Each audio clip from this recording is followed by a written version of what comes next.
They told you there is such a thing as a good woman, the kind who will stand by you without question, whose loyalty is pure, whose affection is untouched by calculation. And you believed it because it was easier to hold on to a story than to face the possibility that even love can carry a hidden price. From childhood, you were shown this image. It was in family advice, in the way older men spoke, in the way films ended with a promise that the right woman changes everything. You accepted it as truth, not because you were foolish, but because no one told you to test the difference between character and reputation. Schopenhauer did, and what he found was not comforting. He wrote of appearances, of the masks people wear, not out of malice, but out of habit and survival. A good woman is often a role, a presentation shaped by what earns trust and influence in a world where direct power was once denied. History gave women the incentive to protect their image. Reputation became their shield, and with it came a subtle form of control. That instinct has not vanished. You see the signs and think they prove virtue. Modest speech, gentle tone, devotion shown in small acts. But a role can be learned, rehearsed, and applied with precision. The difference between a person's image and their reality is found only over time, when stakes change, when comfort is replaced by pressure. Many men never wait long enough to see it. They take early signs as proof and give themselves away without asking if the other person is capable of holding that trust without using it. Schopenhauer warned that the mind seeks reassurance even more than it seeks truth. When you meet someone who seems to embody the good woman ideal, it feels safe to believe in her fully. You want her to be untouched by self-interest, because that makes your own surrender feel noble. You want her affection to be without motive, because then you can stop questioning. But wanting it doesn't make it real. This isn't an accusation.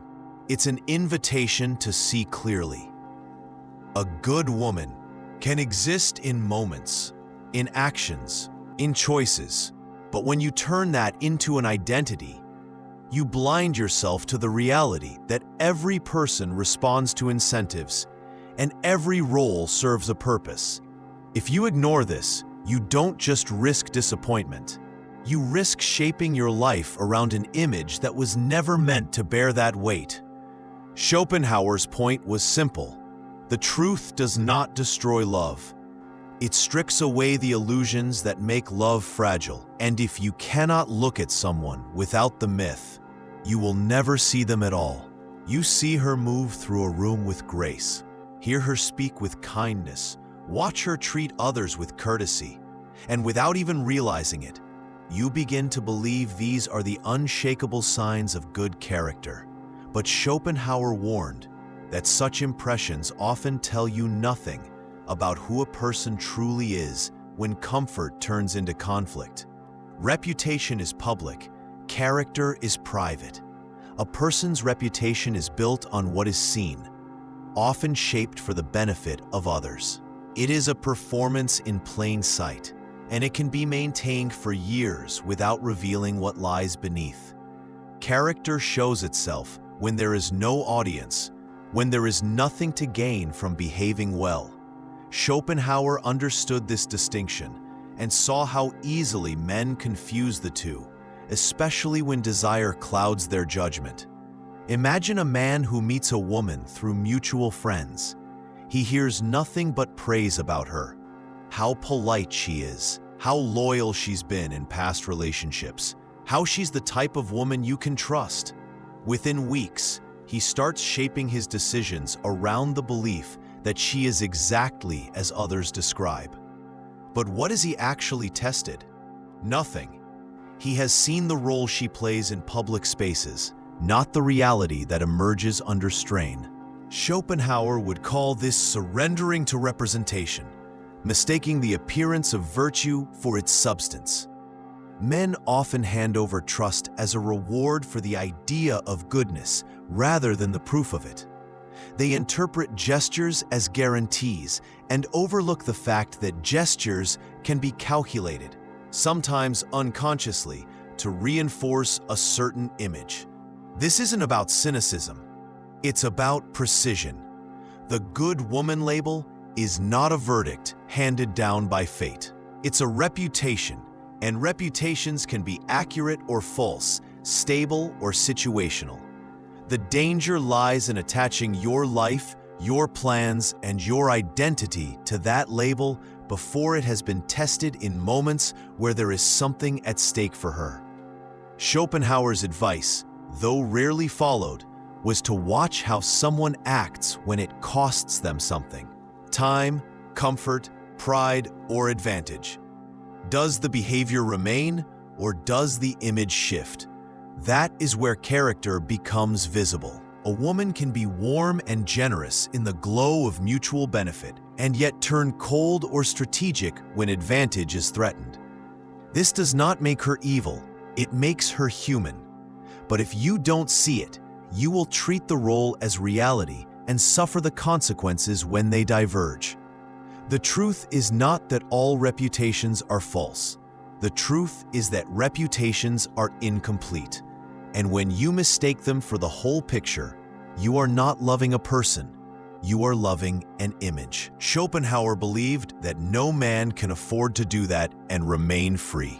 You may believe the good woman image is a modern invention shaped by media and romance, but Schopenhauer would tell you it is much older, forged in centuries when women had little direct control over property, law, or status, and so they learned to wield influence in the only arena they could, the perception of their character. When physical power was denied, reputation became the shield. A woman who was seen as virtuous, loyal, and above suspicion could gain trust, protection, and access that might otherwise be closed to her. This was not a game, it was survival. In such a world, the ability to appear beyond reproach was as important as strength was for a man. Over generations, this became more than a survival tactic. It became an instinct passed down, reinforced by culture, and rewarded by society. Schopenhauer understood that such instincts do not vanish when laws change or when modern relationships speak of equality. A deep social habit cannot be erased in a few decades. The role adapts, and in many cases, it becomes even more refined. In the present, it often appears as effortless charm, quiet grace, and an aura of moral reliability. It draws people in without overt displays of control. You may believe the good woman image is a modern invention shaped by media and romance, but Schopenhauer would tell you it is much older, forged in centuries when women had little direct control over property, law, or status. And so they learned to wield influence in the only arena they could, the perception of their character. When physical power was denied, reputation became the shield. A woman who was seen as virtuous, loyal, and above suspicion could gain trust, protection, and access that might otherwise be closed to her. This was not a game, it was survival. In such a world, the ability to appear beyond reproach was as important as strength was for a man. Over generations, this became more than a survival tactic.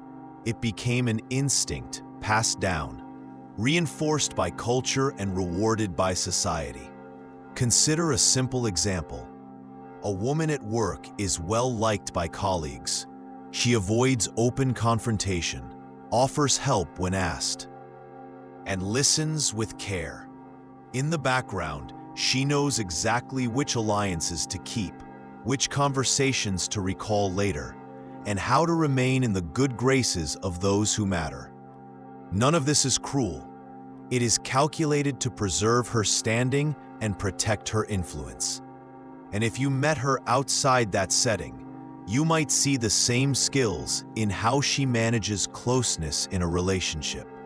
This is why Schopenhauer saw the good woman not as a fixed moral category, but as a role that can be assumed when it serves a purpose. To the man who does not question it, the role feels natural, even pure. To the woman playing it, it is a learned pattern, one that allows her to move through the world without exposing herself to unnecessary risk. The mistake men make is assuming that because the role can be genuine at times, it must be genuine at all times. This is rarely true for anyone, male or female. The role exists because it works. And when it stops working, it changes. That change is often when the mask slips and the reality beneath it appears.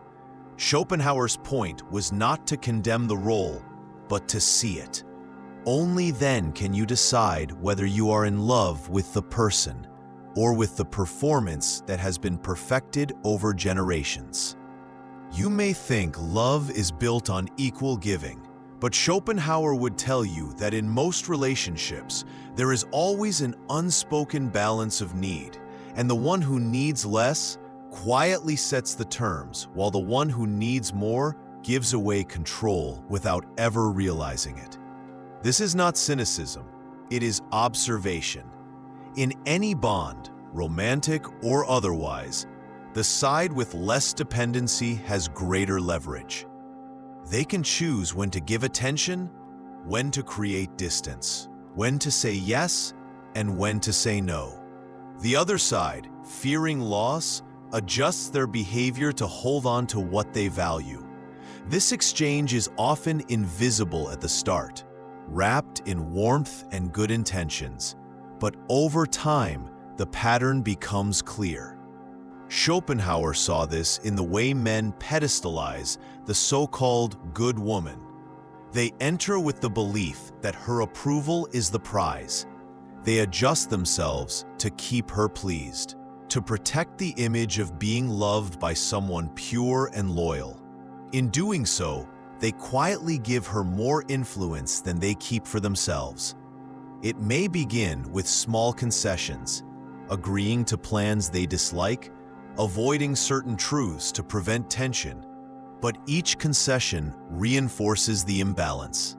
Imagine a man who believes his partner's affection is the measure of his worth. When she withdraws slightly, he reacts by offering more. More time, more effort, more emotional disclosure. He calls it honesty and commitment.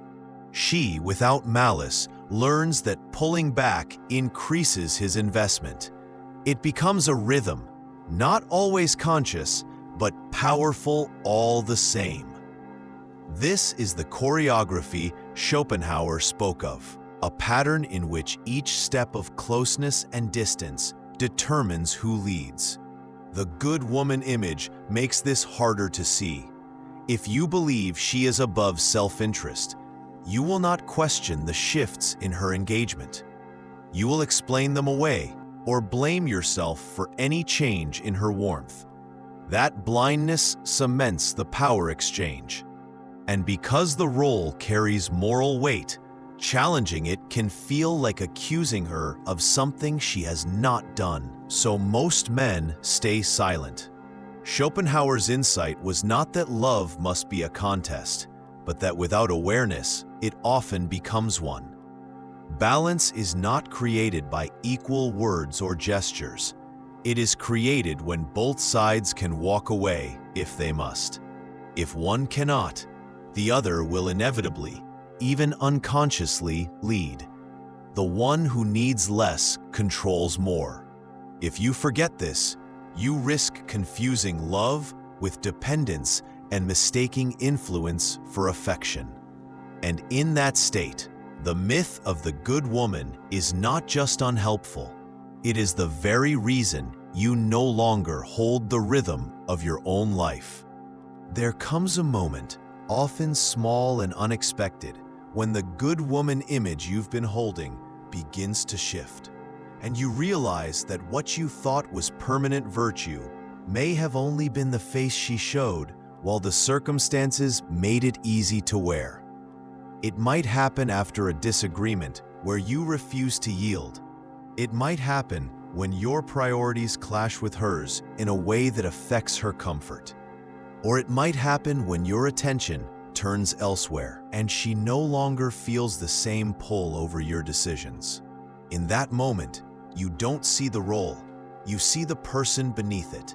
Sometimes what you find is admirable. Sometimes it is jarring. But either way, it is different from the image you carried before. Schopenhauer believed that this is where most men feel betrayal, but what they are truly experiencing is the loss of their own illusion. The mask slipping is not always an act of deception. It is simply the end of the performance that served a purpose until it no longer did. The warmth, patience, or moral certainty you once saw may give way to something more pragmatic, and if you built your trust on the role instead of the reality, the change can feel like a collapse. Imagine a man who has spent years seeing his partner as the center of his moral compass. She has always been agreeable, never confrontational, always attentive. Then one day, a decision must be made that benefits her but harms him. She chooses her benefit. He calls it selfishness. She calls it necessary. The truth is, it's neither. It is simply the removal of the mask of pure loyalty, revealing that loyalty was conditional all along. This is not unique to women. Men also present roles when it suits them. But Schopenhauer's warning to men was that their romantic ideals make them especially vulnerable to mistaking a role for a permanent truth. The more you invest in the good woman myth, the harder it is to accept the moment it changes. And when it changes, you are forced to either accept her as a complete person with her own needs, limits, and flaws, or walk away in disappointment. The mask slipping is not the end of the relationship. It is the end of the fantasy. And for those who can face it, it can also be the start of something more genuine. But only if you are willing to stop expecting her to be the role you wrote for her and start meeting her as she is. Otherwise, you will spend your life searching for a mask that never falls, and you will never know the person behind it. The hardest part of letting go of the good woman myth is not changing your opinion of her. It is facing the part of yourself that wanted the myth to be true, so you could stop asking harder questions about who you are without it. When you strip away the story, you are left with a person, not an ideal, not a savior, not a symbol. She is neither angel nor villain. She is capable of care and of self-interest, of tenderness and of calculation. And so are you. This is the reality Schopenhauer wanted men to face. If you need her to be something more than human, you are building your relationship on dependency, not on choice. Seeing without the myth means you stop treating affection as proof of moral superiority. You stop believing that her love makes you whole or that her approval defines your worth. It means recognizing that trust should be earned through patterns, not handed over because of charm, reputation, or the roles she plays in public. Take an example.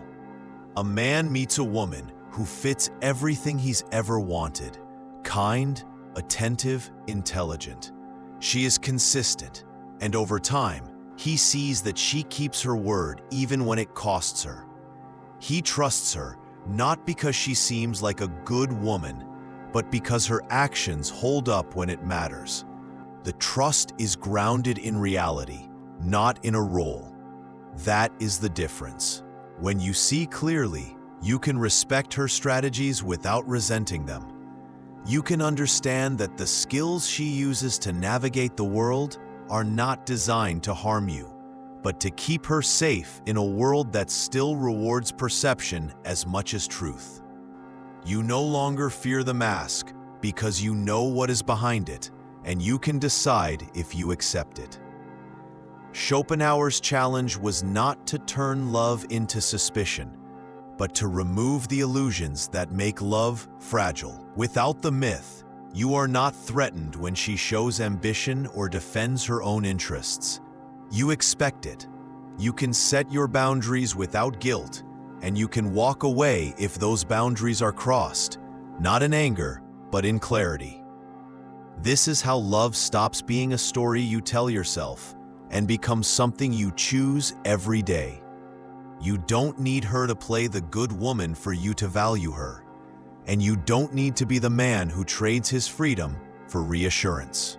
Without the myth, you see the person, and when you see the person, you finally see yourself. If you saw yourself in this, you're not alone. Share this so someone else can see what you've seen. Subscribe so we can keep building this clarity together, and like this video so the algorithm sends it where it's needed most.